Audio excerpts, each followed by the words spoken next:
Bonjour à toutes et tous, bienvenue sur ce tutoriel photo.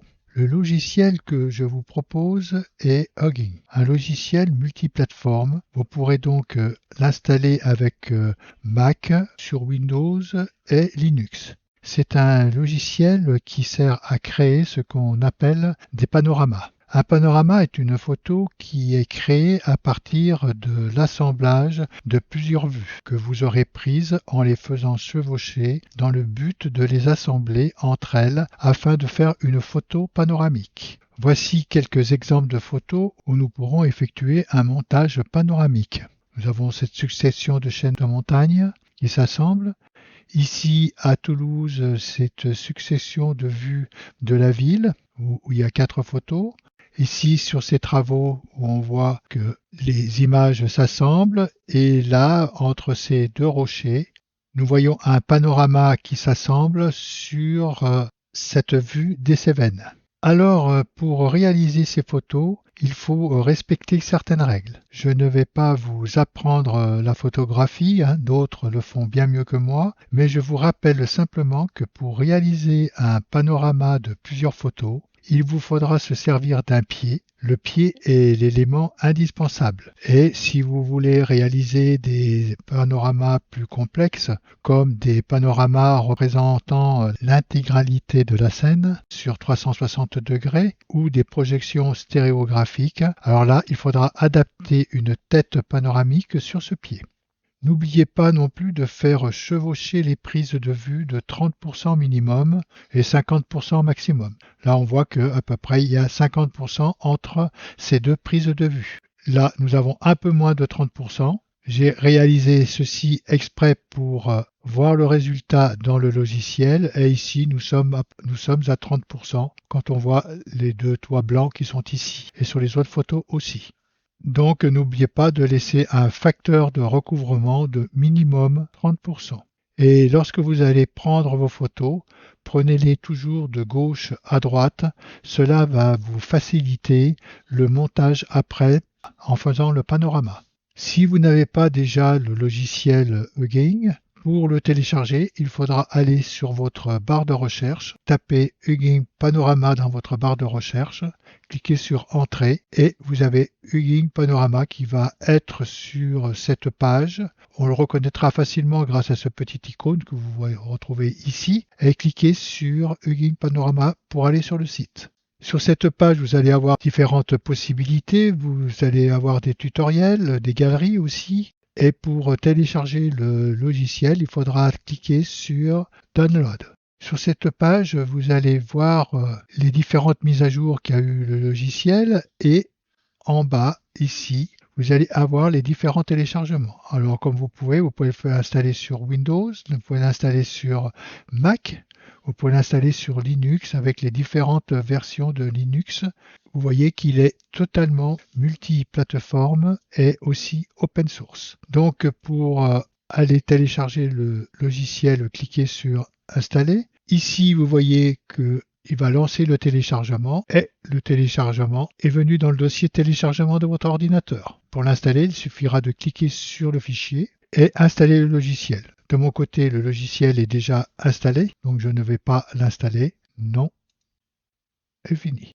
Donc, une fois le logiciel installé, il faudra l'ouvrir. C'est ce que je vais faire afin de voir toutes les possibilités de montage de ce logiciel Hugging.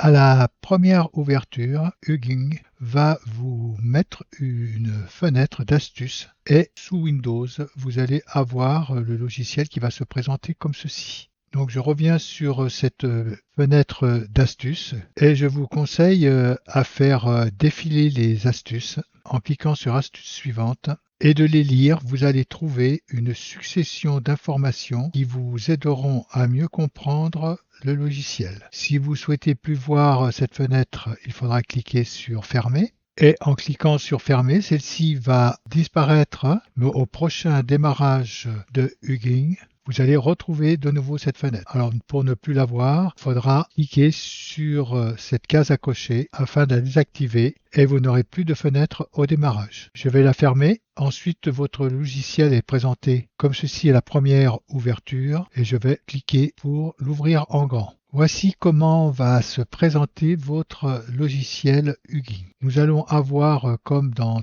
tous les logiciels, des onglets. Un onglet fichier où je pourrais faire un nouveau panorama, où je pourrais ouvrir aussi un panorama que j'aurais fait, enregistrer ce panorama ou l'enregistrer à un endroit précis de mon ordinateur. Là, je vais avoir la liste des projets récents lorsque j'aurai fait des projets. Je pourrais lancer le traitement par l'eau et aussi aller dans les préférences. Donc nous allons aller tout de suite dans les préférences afin de régler notre logiciel à nos convenances. Alors dans ces préférences, nous allons trouver le général, donc c'est la langue du système, il faudra la laisser, et toute cette fenêtre, il faudra la laisser telle qu'elle. La mémoire cache, cela va dépendre de votre ordinateur. Le logiciel a calculé 256 MB, il est possible que vous en ayez plus si vous avez plus de mémoire cache ou moins. Le nom du fichier. Nous pourrons choisir un répertoire temporaire, je le laisse tel quel, ou sinon pour les fichiers par défaut, vous pourrez les prendre première image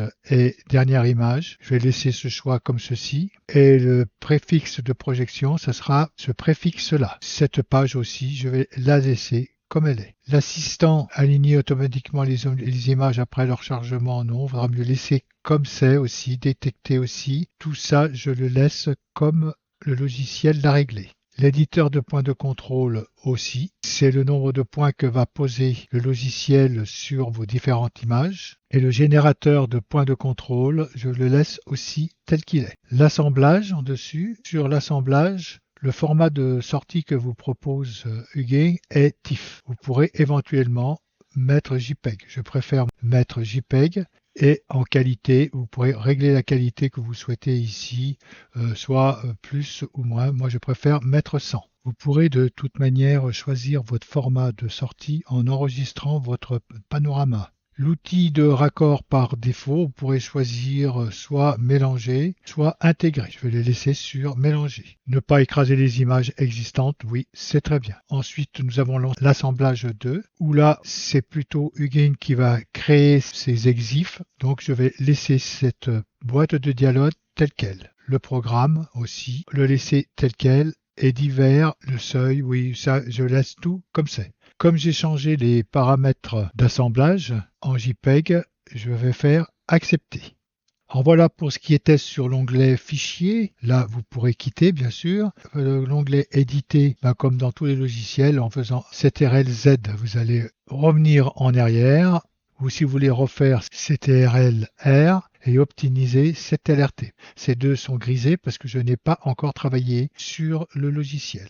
Afficher, je vais avoir l'éditeur de panorama. Je pourrais éventuellement l'afficher. Si je clique sur afficher l'éditeur de panorama, vous allez voir, je vais me retrouver avec l'éditeur de panorama comme ceci. Nous verrons cet éditeur plus tard dans le tutoriel. Je vais fermer cet éditeur et en afficher, je vais le laisser comme il est. Aperçu et plein écran et la grille. Bon, on pourrait enlever la grille, vous voyez, qu'on a dessous. Mais si on préfère, on pourrait laisser la grille pour régler nos images. Alors l'interface, on va avoir trois interfaces. On va avoir une interface simple, une interface avancée. Je vais cliquer dessus pour voir l'interface avancée. Voilà comme elle va être. Et une interface experte. Ces interfaces avancées et expertes, nous les verrons plus tard dans le tutoriel. Je vais, pour démarrer, laisser sur interface simple. Et ensuite, nous avons l'aide. L'aide, l'astuce du jour. Alors si j'ai retiré les astuces du jour comme je l'ai fait, et si je veux les revoir apparaître, il suffira que je clique sur astuces du jour et vous voyez que je revois apparaître mes astuces du jour et je pourrai de nouveau éventuellement les afficher au démarrage. Et là, je les aurai au prochain démarrage. Je vais fermer cette fenêtre. Les raccourcis clavier. En cliquant sur cette icône, vous allez avoir tous les raccourcis clavier. Ils sont en anglais. Par contre, j'ai téléchargé tous les raccourcis clavier en français. Je vous joindrai ce fichier dans les sources du tutoriel. Les discussions, vous allez avoir toutes les discussions qu'on a sur ce logiciel et sur toutes les questions que l'on peut se poser sur ce logiciel aussi. Voilà pour ce qui était de ces premiers onglets. Et maintenant, en dessous, nous avons aussi une série d'onglets qui vont nous permettre de travailler avec Hugging. Alors nous avons le premier onglet qui est Assistant. Et quand je clique, vous voyez, sur les autres onglets, rien ne se passe. C'est normal parce que je n'ai pas encore d'image sur mon écran de travail. Donc je vais avoir pour cette interface simple 3 onglets. Charger des images, aligner les images et créer le diaporama. En cliquant sur charger des images, je vais pouvoir charger les images que j'ai sur mon ordinateur. En l'occurrence, ça vient sur les images que je vous ai montrées au début de ce tutoriel. Je vais choisir ces 3 images et faire ouvrir. Comme vous pouvez le voir, il a ouvert les images, les a chevauchées légèrement les unes sur les autres, mais ne les a pas transformées en panorama. Il faudra que je clique sur aligner pour qu'il les transforme en panorama. Mais je vois en dessous, comme le champ de vision verticale n'est pas trop important, vous pouvez essayer de définir la projection cylindrique pour le panorama. La projection cylindrique préserve les lignes verticales, au contraire de la projection équirectangulaire. Donc là, je vais aller sur l'onglet projection et je suis sur équirectangulaire. Donc, il vaudra mieux que je prenne la projection cylindrique. C'est ce que je vais faire. Vous voyez sitôt le changement que ça a pu procurer sur mes images. Je vais revenir sur l'assistant. Et donc là, à présent, je vais cliquer sur Aligner. Là, le logiciel va travailler. Alors, suivant votre ordinateur, cela va mettre plus ou moins de temps. Et puis, c'est suivant aussi vos photos, la résolution et aussi le montage. Voilà. Là, il a fini de me faire le panorama. Vous voyez, en 3 clics, j'ai réalisé un panorama qui est assez sympa. Le 3e onglet va me permettre de créer le panorama. Alors Hugging, quand je vais demander de créer le panorama, il va me proposer une largeur, une hauteur, à les déterminer avec le cadrage qu'il a fait ici. Si je voudrais, je pourrais éventuellement retravailler sur ce cadrage en cliquant sur recadrer. Retourner sur mon panorama où je pourrais, si je le souhaite, le déplacer ou sinon, en montant dans les coins du panorama, je pourrais agrandir ou resserrer ce recadrage. Généralement, le recadrage que vous propose Hugging sera toujours le meilleur que vous pourrez faire. Je vais retourner sur Assistant. Je vais avoir en dessous, vous voyez, un aperçu de la vue d'ensemble représentée dans un globe sphérique de mon panorama. Je pourrais prendre un panneau sphère ou sinon, je pourrais prendre aussi soit incurvé ou soit à l'intérieur, comme ceci, soit comme cela. Cette sphère va nous servir pour des panoramas que nous ferons à 360 degrés. Étant satisfait de mon résultat, je vais maintenant créer. Donc la largeur, la hauteur, le format JPEG. Alors bien sûr, je pourrais revenir sur le format si je veux sortir un autre format. Je ne serai pas obligé de rester en JPEG et tout à l'heure, ce qu'on a réglé en JPEG, on pourrait maintenant aussi le régler en JPEG et je peux reprendre si je voulais du TIFF comme nous avions tout à l'heure ou PNG. Je vais le laisser en JPEG, corriger en position faible place dynamique. Cette correction en exposition faible plage dynamique semble me convenir ici, donc je vais laisser comme cela et je vais faire accepter. Alors, Hugging, pour créer le panorama, il demande d'enregistrer notre travail. Ce travail va être enregistré dans un fichier avec l'extension PTO. C'est l'extension que prend Hugging pour ces fichiers, comme nous avons XNP pour Darktable et Game. Et en cliquant sur Accepter, il va me demander où je veux l'enregistrer. Généralement, il nous propose le dossier où sont nos images. Si je veux plus voir cette boîte de dialogue, bien sûr, ne plus afficher à l'avenir, et je vais faire accepter. Donc là, c'est l'endroit où j'ai mes images. Je pourrais aussi, si je voudrais le renommer, lui, il a pris le nom des 3 photos que j'avais. Là, je pourrais le renommer travaux, par exemple, si je le souhaite. Et je fais enregistrer. Donc là, on le voit, il est ici, et dans la série de photos de ce tuto, est enregistré. Il fait le processus de traitement par l'eau, c'est-à-dire qu'il va travailler sur toutes ces images afin de les enregistrer dans son fichier et il nous a sorti cette fenêtre de processus de traitement par l'eau. Alors là aussi, c'est le premier traitement que je fais. là je vais trouver tous les traitements qui sont enregistrés et qu'il aura gardé en mémoire. Le lot s'est terminé avec succès, je vais fermer cette fenêtre. Voilà comment en 4 ou 5 clics là, nous avons créé ce panorama. Je pourrais aller sur celui-ci et nous voyons le fichier qu'il a créé afin d'enregistrer notre travail sur ces 3 photos et nous pourrons éventuellement revenir dessus pour toute modification. Et là, nous avons notre panorama que je vais afficher. Alors maintenant, nous allons voir les autres possibilités que nous propose ce logiciel et surtout travailler avec les points de contrôle. Pour cela, je vais retourner dans Hugging.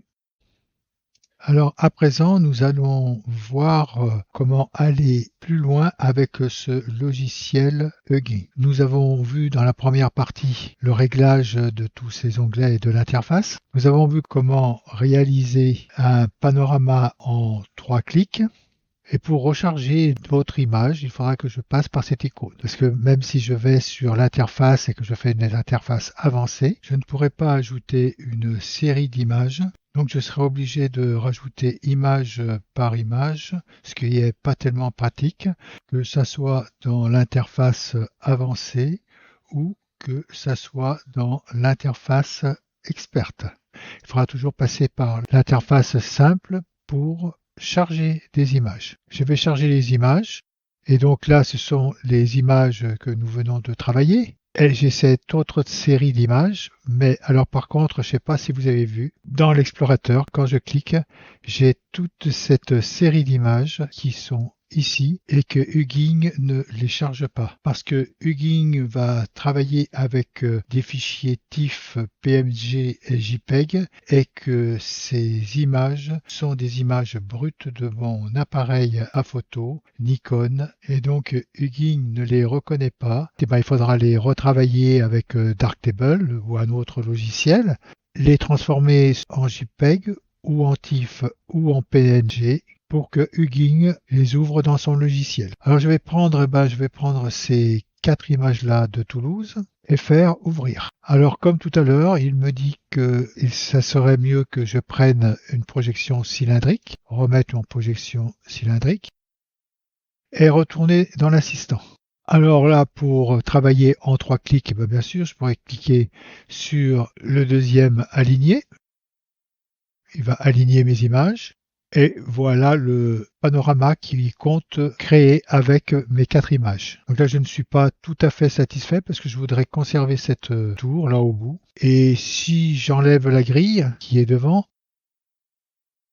le recadrage aussi ne me plaît pas beaucoup. Je vais rester comme ceci sans grille pour l'instant. Pour retravailler sur cette image, je vais cliquer sur le deuxième onglet aperçu. Dans cet onglet qui est comme ceci par défaut, je vais pouvoir identifier l'image quand je vais cliquer dessus et que je vais venir sur mes images. Vous voyez que là, il a identifié la première photo qu'il a nommée 0, la deuxième 1, 2, 3 et voilà mes 4 images. Comme il les a montées, je peux aussi y aller depuis en dessus, comme ceci là, dans ces 3 icônes. Et sinon, je vais avoir photométrie qui est cochée. Si je décoche photométrie, on aperçoit aussi les images retracées. En décochant cette case à cocher, je pourrais retravailler avec des points de contrôle en voyant mieux la différence qu'il y a entre une image et une autre, vu qu'elles s'apparaissent dessous. Alors à ce moment-là, je décocherai identifier. Donc, en ayant photométrie et identifié de décocher, cela va me permettre de voir le montage des photos sans le cadre que nous avons avec le bouton identifier cocher. Et je pourrais mieux travailler sur les points de contrôle. Les points de contrôle, il suffit de les afficher en cliquant sur cette icône. Et vous voyez, tous les points verts entre les images, ce sont des points de contrôle. Le logiciel a tracé des points de contrôle sur des endroits spécifiques. Vous voyez, on prend par exemple cette tour et ce clocher. Vous voyez que là, c'est 2 points de contrôle qui ont servi pour monter ces 2 images à ce niveau. Donc en allant plus loin, je vais réafficher photométrie. Comme ça, on revoit notre image telle qu'elle. J'ai le mode raccord. Le mode raccord normal désignera les images avec les premières photos du projet au-dessus des photos ultérieures, car cela se rapproche de l'ordre dans lequel la fusion est effectuée. Le mode de raccord par différence fera de même, sauf que l'image sous le pointeur de la souris sera soustraite du reste de la pile. L'aide sur cet onglet détermine que si l'alignement ne s'est pas bien passé, là où on peut voir les bords dans l'image soustraite qui se sont mal alignés, il faudra prendre le mode différence. J'ai fait des essais, je trouve que ce n'est pas tout à fait exact. Donc, à voir avec d'autres commentaires. Je vais réactiver photométrie. Avec Hugging, vous allez pouvoir corriger la valeur de l'exposition à la moyenne de toutes les images en cliquant sur le bouton IL et la compression des pages. Vous pourrez augmenter ou descendre cette valeur en allant sur les curseurs en plus ou en moins. Vous voyez les valeurs qui changent, ou la compression aussi, en plus ou en moins. Lorsque vous prenez une succession de photos en panoramique, vous aurez des différences d'exposition de lumière, surtout en plein jour, suivant l'orientation de votre appareil par rapport au soleil. Donc ces deux boutons vont nous servir à rattraper ces écarts de luminosité. On pourra aussi régler la balance des blancs en cliquant sur la pipette des gris et en allant chercher une zone grise sur mon image, par exemple celle-ci, et vous voyez la transformation qu'a fait Hugging à cette image. Si vous shootez en RAW comme moi, vous allez très peu vous servir de ces réglages que vous allez faire avec Darktable, car il faudra que vous enregistriez vos images dans un format accepté par Hugging. Et en plus, vous aurez plus de réglages avec Darktable. Je ferai un tutoriel sur Darktable et les panoramas. Je vais faire CTRL-Z pour remettre ces valeurs par défaut, comme j'étais avant. Et là aussi, je suis bon, c'est comme j'étais avant. Là, je pourrais modifier les points de contrôle que nous allons voir par la suite. Et choisir aussi l'arrière-plan. Là, il est noir. Je pourrais éventuellement prendre un autre arrière-plan si j'aurais beaucoup de noir autour de ma photo, par exemple, et que ça me gênerait pour voir le recadrage. Je pourrais prendre par exemple du jaune ou du vert, un vert. Voilà. Là aussi, je vais revenir en arrière. Et là, reprendre avec le noir. Faire OK. Alors maintenant, nous allons travailler sur ces points de contrôle. Alors à présent, nous allons voir ces points de contrôle. Quand on regarde un petit peu plus près en activant les points de contrôle, je vois que j'ai des points de contrôle verts, que j'en ai d'autres qui sont jaunes. Je pourrais aussi en avoir des bleus. Cela est pas mal car j'ai plus de croix vertes que de bleu et jaune. Si votre panorama que vous assemblez fonctionne en automatique, vous n'aurez pas besoin de créer vos points de contrôle. Nous allons voir comment le faire parce que parfois Hugging n'arrive pas à trouver vos facteurs de recouvrement car ils sont peut-être trop faibles ou que vos images sont d'une qualité médiocre. Cela peut venir aussi d'un contraste qui est un peu trop élevé et vous serez sans doute obligé parce que vous faites un projet qui va être plus complexe où vous aurez de nombreuses photos et où il faudra donner un coup de main à Hugging afin de monter votre panorama. Alors donc nous avons un premier moyen pour agir sur ces points de contrôle, c'est modifier le point de contrôle. Il faut reconnaître que c'est succinct. Une fois qu'elle est activée, vous voyez, elle est bleue. Quand elle est désactivée, elle est grise. Donc j'active modifier les points de contrôle. Alors là, je pourrais créer des nouveaux points de contrôle ou en modifier. Alors par exemple, je vois que là j'ai des points de contrôle qui sont jaunes. Et je pourrais éventuellement venir dessus. Alors pour venir dessus, clic gauche de la souris, je fais un petit carré pour en prendre plusieurs aussi. Je lâche le clic de la souris. Soit je peux créer un point de contrôle, soit supprimer le point de contrôle. Donc si je clique sur supprimer le point de contrôle, Hugging va le supprimer et il va me demander dans cette boîte de dialogue si je veux refaire l'optimisation ou ne pas l'optimiser maintenant, je les ferai plus tard. Et faire CTRL Z pour refaire réapparaître ce point de contrôle. Ça, c'est une première manière. Il faut reconnaître que cette manière est assez, disons, succincte, parce que vous allez pouvoir supprimer, vous allez pouvoir en rajouter des points de contrôle, sans plus savoir les liaisons qu'il y a entre ces points de contrôle. Alors si je clique sur identifier et que je reviens sur ces images, on voit que la première photo que j'ai prise, vous voyez comme le cadre est en biais. La deuxième photo, la jaune, est plus droite, la troisième aussi, et la quatrième, là aussi, elle part tout petit peu en biais. C'est normal parce que le jour où j'ai pris ces photos, je n'avais pas de pied et j'avais posé mon appareil sur un muret et tourné mon appareil dans ces 4 positions.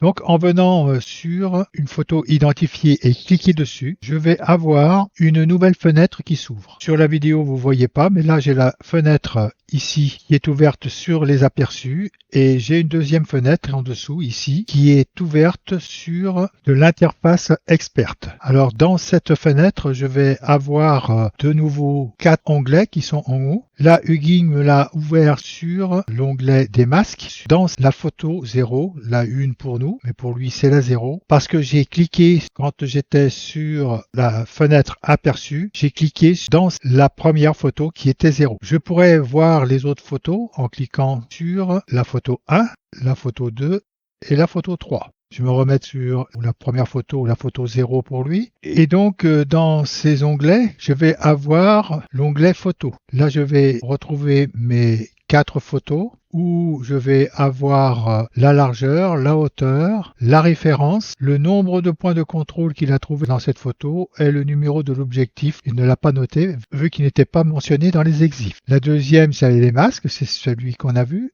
Et lorsque je vais me mettre sur les points de contrôle, je vais avoir cette fenêtre. Dans cette fenêtre, je vais retrouver l'image 0 et l'image 0. C'est les deux mêmes images. Alors là, il y a un petit bug de Hugging. Il faudrait sur la fenêtre de droite que j'ai l'image 1 afin de faire la comparaison des deux. Là, il faudra que je choisisse l'image 1. Et Hugging m'a montré entre ces deux images, l'image 0 qui est ici et l'image 1, tous les points de contrôle liés entre les deux images. Ces points de contrôle sont répertoriés là-dessous. Il en a trouvé 9, 10 parce qu'il démarre avec le point de contrôle 0 qui est ici. Et c'est noté sur cette barre du haut qu'il a trouvé 10 points de contrôle. Et là aussi, il a trouvé 10 points de contrôle. C'est la liaison qu'il y a entre les points de contrôle sur ces deux photos. Si je clique sur ce menu déroulant ou aussi je peux cliquer sur cette barre verte, je vais voir les liaisons avec les autres images. Par exemple, avec l'image 2, il aurait 18 points de contrôle qu'il aurait trouvé. Et sur l'image 1, un point de contrôle. Si je clique sur l'image 1, cela ne va pas être pareil. Je clique sur le curseur et là, les chiffres ne sont pas du tout les mêmes. Ces barres, comme vous voyez, elles sont vertes. C'est bon signe, ça veut dire que Hugging a trouvé un nombre suffisant de points de contrôle en liaison avec l'image 1. En revenant sur ce curseur, j'ai de l'orange. L'orange se fait entre l'image 2 et l'image 1. Les informations de couleur dans ces barres pourront être vert si tout est bon, passer à l'orange, au jaune et voire même au rouge. Au rouge, c'est qu'il aura trouvé très peu de points de contrôle. Alors nous allons continuer à examiner cette fenêtre. Avec ces deux flèches, je pourrais remonter ou redescendre les images. En cliquant ici, je vais passer de l'image 1 à l'image 2. Je vais retourner comme j'étais. En dessous, je vais avoir tous les points de contrôle. Les points de contrôle sont marqués ici. Par exemple, là, j'ai le point de contrôle 9 que je retrouve ici. Si je voudrais modifier ce point de contrôle, je pourrais le faire depuis la fenêtre du bas. Il faudra que je me mette sur la barre au 9 ou venir sur le point de contrôle 9 et cliquer dessus. J'ai un carré qui va me représenter genre de loupe où il a posé le point de contrôle. Il a posé le point de contrôle un peu dans le vide, je trouve. Il est là, un petit peu au milieu. J'aurais souhaité qu'il pose le point de contrôle, par exemple, sur ce petit bec qui est ici. Mais pour l'instant, on va le laisser comme ça. Je vais cliquer là au milieu pour revenir, sans ce carré. Et par exemple, si je clique sur le 1 ici, je vais avoir la même chose. Le carré qui me montre où il a pris le point de contrôle. Il a pris le point de contrôle sur ce point clair. Et donc là, je dois retrouver le même point de contrôle de l'autre côté. On le retrouve, vous voyez, au même endroit ici. Mais lorsqu'on va sur notre image et que je voudrais par exemple rajouter très précisément un point de contrôle sur mon image, par exemple sur le petit bec qui est ici, je vais avoir sur la droite des zooms. Là, c'est ajuster à la fenêtre. En cliquant sur ce menu déroulant, je vais pouvoir zoomer à 100%. Donc là, je verrai mieux pour poser mon point de contrôle, ou je pourrais encore aller plus loin, aller à 150%. Et à 200%, ça sera le maximum, mais disons que là, on pourrait poser des points de contrôle, vous voyez, très précisément sur des pointes comme celle-ci, là, où il n'a pas posé de point de contrôle. Je vais me remettre ajusté à la fenêtre parce qu'il va y avoir les raccourcis clavier. Alors, comme je vous ai dit au départ du tutoriel, je vous mettrai tous les raccourcis de clavier dans les fichiers sources. Avec le clavier numérique, si je clique sur 1, je vais rapprocher la vue à 100%. Et si je clique sur 2, je vais rapprocher la vue à 200%. Et si je clique sur 0, je vais remettre la vue comme elle est initialement au départ, c'est-à-dire ajustée à la fenêtre. Et pour vous déplacer dans les deux images, là j'ai une vue d'ensemble, mais si je me mets à une vue à 100%, j'ai cliqué sur le 1 là, alors maintenant pour vous déplacer dans ces deux images, un clic sur la touche CTRL, ne faites pas de clic de souris. Si vous faites CTRL clic de souris, vous allez rajouter un point de contrôle. Si cela vous arrive, il faudra cliquer sur la touche échappe pour enlever ce point de contrôle. Donc pour me déplacer dans la fenêtre comme ceci, si je clique sur CTRL, je lâche, là je ne clique plus sur CTRL et que je viens, je ne fais pas de clic de souris, vous voyez que sur cette fenêtre, je peux me déplacer où je veux. Si je voudrais aller plus loin, là je refais CTRL, je remonte la souris, je refais CTRL et là je vais pouvoir aller au bout de l'image ici. Je referai CTRL pour enlever le déplacement et puis venir sur l'autre image et faire de nouveau CTRL et là c'est pareil, je pourrais me déplacer comme ceci. Refaire CTRL, là je vais venir au bout de l'image comme ceci et là refaire CTRL pour plus me déplacer. À présent, si je voudrais me déplacer sur les deux images en même temps, je fasse majuscule et là je vais me déplacer sur les deux images en même temps. Avec ces deux touches, je vais avoir une vision de ma photo et une facilité pour positionner ces points de contrôle. Je reclique sur majuscule et là, je ne bougerai plus. Je clique sur 0 et je reviens ajuster à la fenêtre. Nous avons en dessous d'ajuster à la fenêtre Céleste. En ayant la photo 0 et 1 affichée, si je clique sur ce bouton, il va me dire que 0 points de contrôle ont été supprimés. Accepter parce que cette touche Select supprime des points de contrôle qui seraient dans les nuages. Il arrive que Hugging mette des points de contrôle dans les nuages ou sur un facteur qui bouge, par exemple une voiture, et donc il y a eu un déplacement en prenant le panorama. Si je prends la photo de 1 à 2, je vois que j'ai 3 points de contrôle qui sont dans les nuages. Et ces points de contrôle peuvent fausser les autres, parce que s'il y a eu un coup de vent ou quoi que ce soit, que le nuage, même s'il se déplace que légèrement, cela va brouiller la totalité de votre panorama. Alors donc, ici, si je clique sur Céleste, 3 points de contrôle ont été supprimés.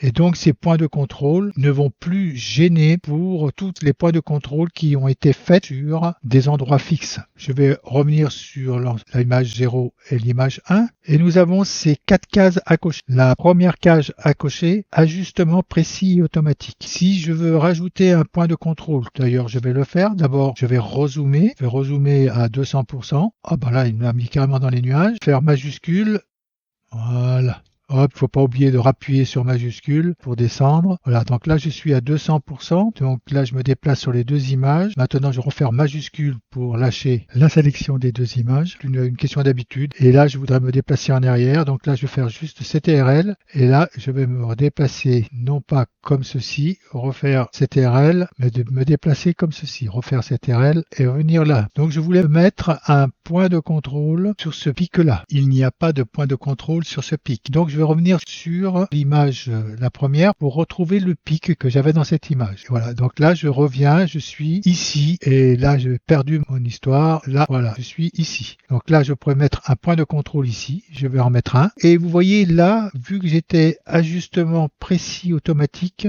Hugging a rajouté le point de contrôle sur l'image 1, sur cet endroit. Donc là, je vois ici qu'il est pile sur le noir, et là, je vois ici qu'il est au même endroit. Au cas où je ne suis pas satisfait de la position du point de contrôle, je pourrais le déplacer manuellement. Mais généralement, Hugging, lorsqu'il pose un point de contrôle en automatique, il est toujours au bon endroit. Donc pour le déplacer, cliquez sur le point de contrôle et comme je viens de le faire, le mettre à l'endroit où vous le voulez. Et si je veux ajouter ces points de contrôle, il faudra que je vienne dessous et cliquer sur ajouter. Il m'a mis les deux points de contrôle 10 que je retrouve ici après le 9. Il a mis le 9 et quand je viens dessus, ça fait le 10. Peut-être que j'ouvre un tout petit peu plus cette colonne pour voir le 10. Si je vois que cela ne fonctionne pas, je pourrais supprimer le point de contrôle que je viens de poser en cliquant ici. Donc l'ajustement automatique précis, ça va servir à ça. Si je décoche cette case, il aurait mis le point de contrôle ici et j'aurais été obligé de le mettre moi-même ici. Il se peut que lorsque vous avez l'ajustement aussi automatique et que vous posez le point de contrôle, que Hugging ne le trouve pas et que vous serez obligé de placer le deuxième point de contrôle pour le positionner sur l'image suivante. L'ajout automatique, je le décoche parce que on n'aura pas le temps d'affiner la sélection avant d'ajouter le point. C'est-à-dire que si vous cliquez ici, votre point va être automatiquement ajouté. Vous voyez que là, j'ai ajouté manuellement en cliquant sur cette icône. Donc, je décoche cette case à cocher. Et l'estimation automatique, oui, si vous mettez ajustement automatique, il faudra l'estimation automatique aussi. Si vous cochez cette case à cocher, drop line, cette case va vous servir à tracer des lignes de points de contrôle comme une ligne séparée. Donc, il faudra que vous activez cette case pour créer manuellement des points de contrôle verticaux ou des points de contrôle horizontaux. Mais alors, dans ce cas, dans la fenêtre aperçue, il faudra activer les guides, soit en règle de tiers, soit en nombre d'or. Et dans les modes, il faudra plutôt prendre un mode architectural afin de passer vos points de contrôle. Je vais retourner sur cette fenêtre. Donc, nous avons vu comment se déplacer, comment poser des points de contrôle, comment en supprimer. Et avec ces flèches, je vais pouvoir passer de l'image 0 à l'image 1. Donc là, je suis à l'image 1 et là, je suis à l'image 2. Alors là aussi, si votre panorama pêche entre l'image 1 ou l'image 2, vous pourrez sur cette fenêtre rajouter des points de contrôle ou changer le positionnement de certains points de contrôle que Hugging aurait fait. De l'image 2, je vais passer à l'image 3. Et là, je vois les points de contrôle et donc j'en ai encore un qui est dans les nuages. Je vais le supprimer en cliquant sur Céleste. Un point de contrôle supprimé. OK, accepté. Si entre ces deux photos, vous constatez que vous avez des problèmes d'alignement, vous allez pouvoir travailler avec les points de contrôle sur ces deux photos, comme nous l'avons fait sur les photos précédentes. Je vais aller sur les deux vues suivantes. De la 3 à la 0. Alors là, il n'y a aucun point de contrôle. C'est normal parce que là, c'est notre première image et là, c'est la dernière image. Donc, il n'y a pas de suivi. C'est logique. Par contre, si j'aurais fait un panorama à 360 degrés, là, il y aura automatiquement des points de contrôle entre cette dernière image et cette première image. Tout ça, nous le verrons dans un autre tutoriel où je vous parlerai des panoramas à 360 degrés et aussi des panoramas sphériques. Donc je vais dézoomer en cliquant sur 0. Donc à présent que nous avons repris notre panorama, nous pourrons l'assembler. Alors si je l'assemble dans cette fenêtre pour assembler votre panorama, cela va être pareil lorsque nous l'avons fait sur l'assistant et créer le panorama. Alors toutes ces valeurs là qui sont dessus, il vaudra mieux les laisser comme elles sont. De toute manière, on les avait réglées au départ de la création de notre panorama. Et nous pourrons après cliquer sur assembler. Hugging me dit qu'avant d'assembler, le projet sera automatiquement enregistré avant de pouvoir être envoyé au processeur. Donc il me sera ensuite demandé le préfixe pour la sortie du panorama. Je devrais peut-être démarrer l'assemblage s'il ne démarre pas automatiquement. Je vais accepter. Là, il me demande sur quoi je veux l'enregistrer. Alors j'avais l'enregistrement que nous avions fait avec la vidéo précédente que j'avais nommé tuto Hugging, le renommer tuto Hugging et puis je vais le renommer avec un autre numéro 01 et faire enregistrer. Donc il me demande où je veux mettre cet enregistrement. Donc je vais le mettre ici. Il va me refaire l'assemblage du panorama. Donc c'est un assemblage qui va être différent du premier parce que j'aurai changé des points de contrôle. Dans cette fenêtre, le processeur de traitement de l'eau, ceci est pratique parce que vous allez pouvoir revenir sur les anciens panoramas que vous avez faits. Il va garder toutes ces fonctions en mémoire et donc il sera pratique pour vous de revenir dessus. Je vais fermer cette fenêtre. Donc en gros, dans ces icônes, là on va pouvoir enregistrer, là enregistrer sous, là ouvrir des dossiers et là faire un nouveau projet. Revenir en avant ou en arrière avec ces deux flèches. Nous pourrions éventuellement ajouter une image à notre projet en cliquant dessus. Cela va nous envoyer dans notre dossier image afin de la choisir et où nous pourrions recharger une image ou plusieurs images si on le souhaite. Ici, nous pourrons refaire l'optimisation. Si on clique dessus, il va optimiser nos points de contrôle et il va nous demander s'il faut appliquer ces modifications. Oui, parce que de toute façon je n'ai rien changé. Dans la fenêtre de l'aperçu, si je clique dessus, je vais aller sur cette fenêtre d'aperçu où j'étais tout à l'heure. En dessous, j'ai deux fenêtres, c'est l'aperçu et là j'ai la fenêtre où nous étions. Et ici, je vais faire l'aperçu du panorama. Alors cela va m'ouvrir une autre fenêtre qui est ici, vous voyez, et où je pourrais retravailler sur cet aperçu, le recentrer, le remplir, le redresser. Je vais fermer cette fenêtre et ici, nous allons avoir les points de contrôle. En cliquant dessus, je vais avoir tous les points de contrôle qu'il y a sur ce panorama. Fermez cette fenêtre et là c'est une fenêtre à propos de Hugging. En cliquant dessus, je vais prendre connaissance des mises à jour, des auteurs, des licences, du système d'exploitation. Fermez cette fenêtre. À présent, fermez aussi la fenêtre de l'assemblage. Pour revenir sur la fenêtre de l'aperçu, nous avons vu dans cette première partie de ce tutoriel comment régler l'interface de ce logiciel Hugging. Nous avons appris à faire en 3 clics notre panorama avec le mode assistant et nous avons vu avec le mode aperçu comment travailler sur les points de contrôle. Nous allons voir dans le prochain tutoriel comment aller plus loin avec ce logiciel. Nous verrons comment on pourra travailler avec des panoramas à 360 degrés et pour ceux qui préfèrent placer eux-mêmes les points de contrôle sans l'aide du logiciel, comment réaliser cette opération. Pour ceux qui regardent cette vidéo sur les réseaux sociaux, je vous laisse dans la description de la vidéo le lien pour télécharger les fichiers sources si vous souhaitez travailler avec les mêmes fichiers que moi. Pour ceux qui regardent cette vidéo sur le site, vous avez le téléchargement de ces fichiers sources en dessous de cette vidéo. Si ce tutoriel vous a plu, n'oubliez pas de cliquer sur j'aime ce contenu et si vous ne l'avez pas encore fait, abonnez-vous à la chaîne, vous serez ainsi averti des nouveaux tutoriels. Je vous dis à bientôt sur Tuto Photo.